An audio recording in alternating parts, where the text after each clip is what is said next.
দাসের নিজের লেখা পদত্যাগপত্র এ বিষয়ে আমি নিশ্চিত না।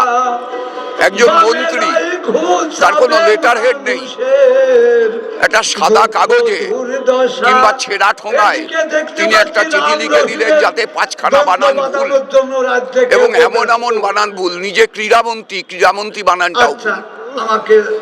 ফলে আমার নিজের ধারণা এটা একটা আইওয়াস, এবং সেই আইওয়াসের মধ্য দিয়ে মমতা ব্যানার্জি তার এই অপদার্থতাকে চাপা দিতে চাইছেন। জয় হোক, সবাইকে লাল সালাম জানিয়ে, অভিনন্দন জানিয়ে যারা মঞ্চের উদ্যোক্তা আয়োজক।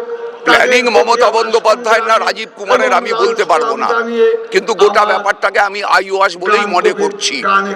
আপনি বলুন যে যারা ওই ক্ষুব্ধ হয়ে একটা চেয়ার ছুঁড়েছিল, খুঁজে খুঁজে তাদের গ্রেপ্তার করা হচ্ছে, আর যারা মেসিকে ঘিরে রেখেছিলেন 200 জন, যার জন্য এই ক্ষোভ তৈরি হলো, তাদের একজনকেও গ্রেপ্তার করা হলো না কেন? কেন এখন পর্যন্ত ওই জল নিয়ে যারা ছিল, খাবার নিয়ে যারা ছিল, তাদেরকে গ্রেপ্তার করা হলো না কেন?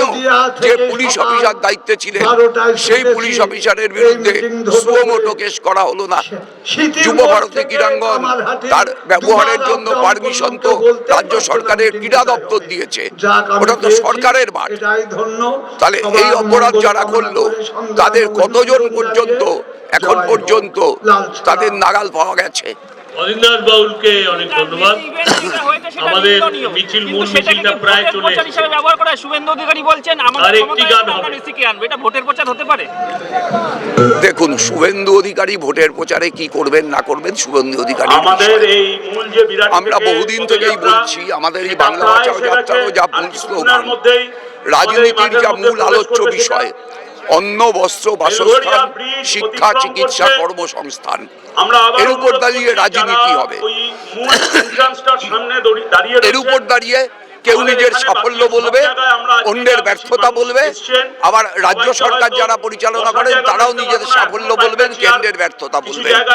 যদি তৃণমূল আর বিজেপিকে এই দুটো শক্তি হিসেবে দেখা হয়, কিন্তু এই মূল প্রশ্নগুলোতে তৃণমূলেরও কিছু বলার নেই, বিজেপিরও কিছু বলার নেই।